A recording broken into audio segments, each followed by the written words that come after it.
마가복음 1장 1절에서 15절까지 읽었습니다. 지금 이제 새벽과 수요 예배와 금요 기도회 때 마가복음을 묵상을 하고 있습니다. 마가복음의 주제는 1장 1절에 나와 있습니다. 하나님의 아들 예수 그리스도의 복음의 시작이라 라고 합니다.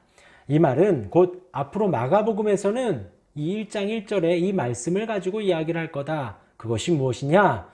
예수, 메시아가 2000년 전에 이 땅에 오신 그 사람의 이름을 예수라고 합니다. 그 예수님이 그리스도이다. 구약 언어 히브리 말로 하면 메시아, 헬라 말로 하면 그리스도, 우리나라 말로 하면 구원자. 예수가 구원자이다 라는 것이고, 예수가 그리고 그 앞에 있는 하나님의 아들이다 라는 것. 이건 예수님의 신성을 의미하죠. 그리고 그리스도라 하면 예수님의 직책을 말합니다. 하나님의 아들이신 예수님이, 하나님의 아들이시면서 구원자인 예수님이 그 다음에 말씀 복음의 시작이다 라는 겁니다. 복음이라 하면 복된 소식이죠. 행복한 소식입니다. 기쁨의 소식입니다. 그 예수님의 이름이 우리의 기쁨이 되고, 예수님의 이름이 우리의 행복이 되고 우리의 복된 소식이 된다는 거예요. 그것이 이제 마가복음의 주된 이야기가 될 것이다 라는 것이에요. 그리고 이제 마가가 기록을 했고요. 그 예수님에 대해서 이야기를 하면서 2절부터 이제 8절까지는 예수님 앞서 온 세례 요한에 대해서 이야기를 합니다. 2절과 3절은 이사야서의 말씀을 인용하였고요. 4절에서는 그 세례 요한이 어떠한 복음을 전하는지, 죄사함을 받게 하는 회개의 세례를 전하고 있습니다. 어디에서요? 광야에서.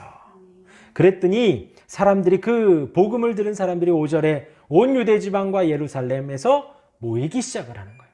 말라기서 이후에 400년 동안 선지자가, 말라기 선지자 이후에 400년 동안 선지자가 나오지 않았습니다. 그리고 이제 세례 요한이 나와서 선지자처럼 복음을 전하니 사람들이 이제 막 모여서 회개의 세례를 받고 죄를 자복하고 세례를 받게 됩니다. 그리고 그러한 요한의 모습은 6절 말씀에 낙타털 옷을 입고 허리에 가죽띠를 띠었다.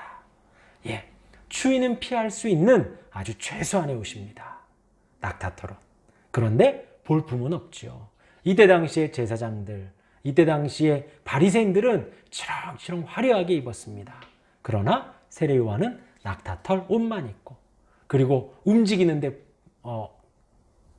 방해가 되지 않도록 가죽띠를 입게 됩니다. 볼품없고 불편하지만 추위를 피할 수 있기에 가장 기본적인 낙타털 옷과 허리 가죽띠만을 띱니다. 그리고 먹는 것은 욕심을 부리지 않고 메뚜기와 석청만 먹습니다. 메뚜기만 먹고 석청, 돌에 붙은 꿀을 말하죠. 광야에서 간혹 발견된다 그래요. 그것만 먹고도 살아요. 네, 그래서 그렇게 요한의 삶이 잠깐 간단하게 나오고요. 그리고 나서 7절과 8절에서 예수님, 이제 이후에 올 예수님에 대해서 증거하기를, 나는 나보다 능력 많으신 그분이 있다. 그분이 내 뒤에 올 것이다. 근데 어느 정도냐? 나는 그의 신발끈을 풀기도 감당하지 못한다. 그분은 하나님이시기에, 구원자이시기에, 하나님의 아들이시기에 내가 신발끈을 묶는, 가장 하찮은 종들이 하는 그 신발끈을 풀어는 그 일조차도 나는 하지 못할 정도로 그분은 높다라는 거예요. 그리고 나는 너희에게 물로 세례를 베풀지만 그는 너희에게 성령으로 세례를 베풀리라. 이것을 보면 세례 요한은 그냥 단순히 말씀을 전하는 사람이 아니라 성경이 무엇을 말하는지, 하나님께서 무엇을 원하는지, 이제 메시아가 어떤 모습으로 어떻게 올지 정확하게 알고 있었다라는 것입니다. 그렇기 때문에 내 뒤에 오는 사람은 하나님의 아들이고 내 뒤에 오는 사람은 성령으로 세례를 주는 그런 위대하신 분이다라는 것을 정확하게 알고 있었다는 것이지요. 그리고 이제 9절부터 이제 예수님의 모습이 등장을 합니다. 이 말씀을 더 이어가기 전에 이 마가복음의 배경을 잠깐 설명을 드리면요. 로마에 있는 기독교인들에게 쓴 책입니다. 그때 당시에 로마는 네로 황제가 다스리고 있었어요. 근데 그때 당시 왕이 바뀌면 기독교인들이 핍박을 받기도 하고 조금 풀리기도 하고 약간 오르락내리락 하는 상황에 네로 황제가 큰 불을 내죠. 이게 AD 64년이라 그래요. 근데 큰 불을 내는데 어느 정도냐? 14개 구역 중에 10개 구역이 탈 정도로 아주 어마어마한, 그러니까 3분의 2 정도가 그 도시에 그 막 불이 날 정도로 어마어마한 불이 났는데, 이때 그 주민들 사이에서 이거 네로 황제가 불을 냈다라는 소문이 막 커져갈 즈음 네로가 이 불은 기독교인들이 냈다라는 헛소문을 정치적으로 퍼뜨리게 되지요. 그래서 기독교인들이 이 불의 소행자로 됐고, 그래서 평소에도 기독교인들이 핍박을 받아왔는데 이 네로 황제 때 아주 극심한 핍박을 받게 됩니다. 그래서 네로의 대박해 이렇게 표현하기도 해요. 그런 이유로 광범위하게 기독교인들이 크리스찬들이 핍박을 받게 됩니다. 이들에게 마가가 이 마가복음을 전해준 거예요. 예수님이 진정한 구주가 된다는 겁니다. 그러니까 나가면 핍박을 받는 그 시대였어요. 나가면 잡혀갈 수도 있고, 나가면 사람들에게 돌을 맞을 수도 있고, 손가락질을 당하고, 지금 우리 도시에 10개가 구역이 불날 만큼 한 것이 다 너희들 때문이다 라는 오해도 받는 그런 상황 속에서 이 마가가 쓸 수 있는 것은 이 마가복음이었다는 것이죠. 예수님이 진정한 구주이고, 예수님이 한 60년 전에 활동했던 그 예수님이 하나님의 아들이라는 거예요. 그 예수님이 복음의 복된 소식의 시작이 된다라는 것을 가르치기 위해서 이 마가복음을 기록을 했습니다. 그래서 이 마가복음은 크게 이제 두 부분으로 나뉘어지고, 특징이라 하면 마태복음과 누가복음에서는 예수님의 탄생에 대한 이야기가 나오지만 마가복음은 그것을 굳이 기록하지 않았습니다. 그리고 이 책의 대부분이 예수님의 고난에 대해서, 그래서 40% 이상이, 이 책의 40% 이상이 예수님의 고난에 대해서 말을 하고 있어요. 왜냐? 이때 당시 이 책을 읽을 로마의 기독교인들은 지금 박해를 받고 있거든요. 그들에게 진정한 소망이 무엇인지, 그들에게 진정 우리가 의지해야 할 분이 누구신지를 가르치기 위해서 성경에 이제 이 복음서의 40% 이상, 거의 반을 예수님의 고난에 할애를 했습니다. 그래서 1장부터 9장까지는 예수님의 행적에 대해서 주로 이야기를 했어요. 어떤 예수님의 설교보다도 예수님이 방금 말한 것처럼 하나님의 아들인 것을 드러내기 위해서, 예수님이 구세주라는 것을 드러내고, 예수님의 이름이 진리로 복음이 됨을 드러내기 위해 예수님의 행적을 주로 기록을 하고, 그리고 나머지 40%에 대해서 10장부터 16장까지는 예수님의 고난에 대해서 할애를 했다라는 것입니다. 그리고서 이제 9절부터 또 이어가 보도록 하겠습니다. 그때에 예수께서 갈릴리 나사렛으로부터 와서 요단강에서 요한에게 세례를 받으셨다. 그리고 예수님이 세례를 받고, 이때 당시에는 침례였죠. 머리까지 다 이제 빠지는 침례를 받고 올라오시는 중에 10절에 하늘이 갈라지고 성령이 비둘기같이 자기에게 내려오심을 보셨다. 그리고서 11절에 이야기를 합니다. 우리 같이 읽겠습니다. 11절 시작. 하늘로부터 소리가 나기를 너는 내 사랑하는 아들이라 내가 너를 기뻐하노라. 아멘. 하나님이신 그분이, 지금 방금 요한이 그랬습니다. 요한이 주는 세례는 어떤 세례? 죄 사함을 받게 하는 물 세례였어요. 그런데 예수님이 지금 그 가운데 무릎을 꿇었다는 것이에요. 왜 그랬을까요? 예수님이 죄가 있어서가 아니라 예수님이 사람의 몸을 입고 우리 사람을 구원하기 위해서, 우리 사람을 죽음에서, 죄에서부터 구원해야 하는데, 그 하나님의 큰 뜻을 이루어야 하는데, 이 완전한 사람으로서의 모습을 보이기 위해 세례 요한의 세례를 받는 것입니다. 하나님의 공의를 완전하게 이루기 위해서 그런 거예요. 안 받으셔도 충분했죠.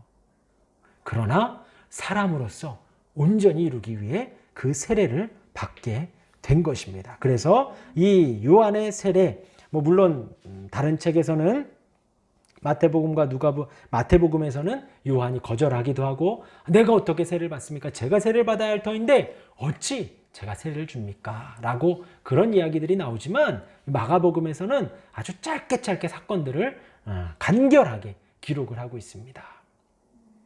완전한 사람으로서의 모습을 보이기 위해 세례를 받고요.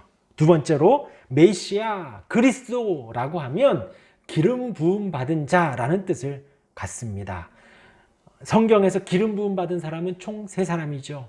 왕이 기름을 받고요. 또 선지자가 기름 부음을 받고, 또 제사장이 기름 부음을 받죠.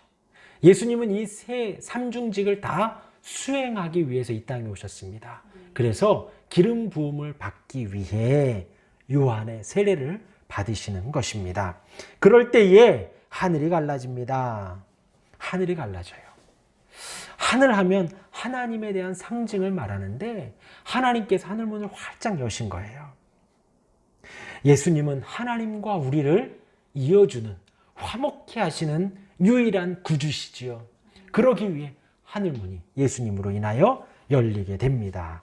진정 하늘문을 여셔서 하나님과 우리를 연결해 주시는 유일한 분이 바로 예수님이시라는 것을, 그래서 예수님이 그리스도라는 것을 지금 드러내고 있는 거예요.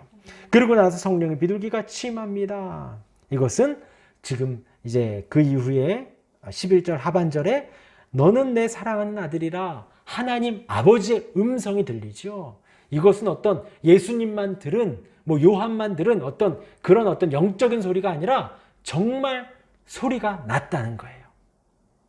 진짜로 소리가 나서 너는 내 사랑하는 아들이라 내가 너를 기뻐하노라 라는 하늘의 음성이 정말 들렸고, 이게 성부 하나님의 음성이죠. 그리고 성자 예수님이 지금 세례를 받으십니다. 그리고 성령 하나님이 비둘기와 같이 임하셔서 함께 하셔요.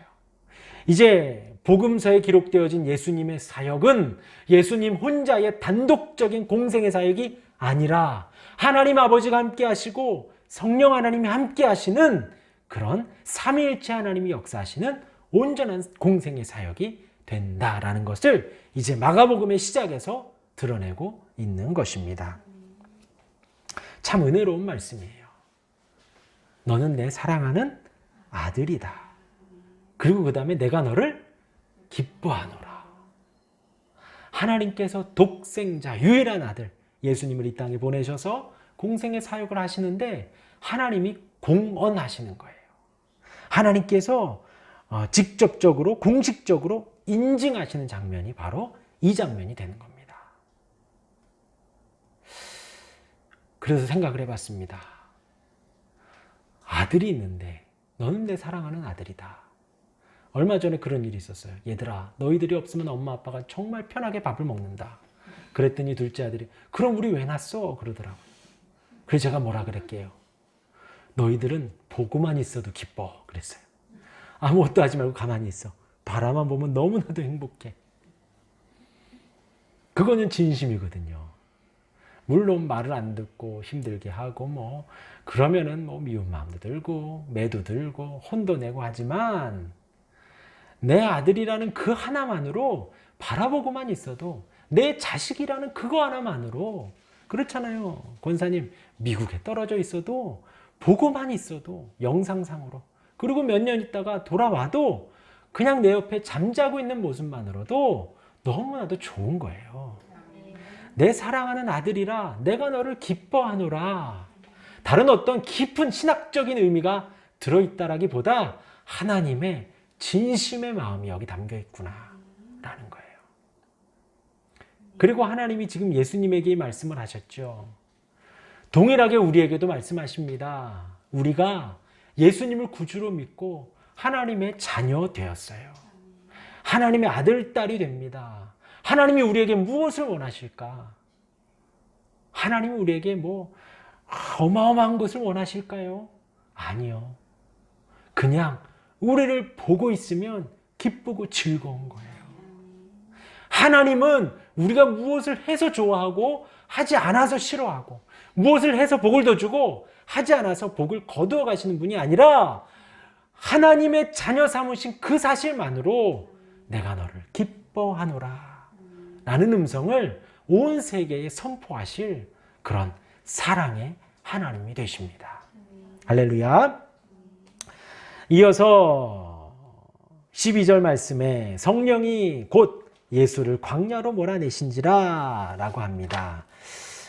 이 말씀은 예수님께서 방금 말씀드린 대로 단독적으로 공생의 사역을 하신 것이 아니라 성령의 이끌림 바 되어 광야로 나갔다라는 말씀으로 이해하시면 돼요. 하나님의 아들이신 예수님조차도 단독적으로 자의적으로 움직이신 것이 아니라 성령께서 이끄시는 대로 성령께서 인도하시는 대로 살아갔다라는 것이죠. 그런데 우리가 어찌 우리 마음대로 살겠어요? 우리 욕심대로 살겠어요? 우리조차도 성령께서 이끄시는 대로 성령이 말씀하시는 대로 성령 하나님이 인도하시는 대로 살아가야겠죠. 성령이 곧 예수를 광야로 몰아내신지라. 그리고 광야에서 무슨 일이 있었냐? 40일을 계시면서 사탄에게 시험을 받으시며 우리는 시험의 내용을 잘 알고 있습니다. 그런데 예수님이 그 시험에 넘어가지 않으셨죠. 지지 않으셨죠. 그 사단의 시험을 다 이기셨습니다. 그걸 말하는 거예요. 40일 동안 굶주렸지만 하나님의 아들이신 그분은 모든 사단의 권세를 이기신 분이세요. 시험을 받으시며 들짐승과 함께 계시니 들짐승과 있어도 전혀 해를 받지 않으신 하나님의 아들이시라는 거예요. 요즘 뭐 반려견 해가지고 많이 나오지만 반려견에 의한 사고도 많이 나죠. 우리가 무방비 상태로 있으면 우리 혹은 아이들이 다칠 수도 있습니다.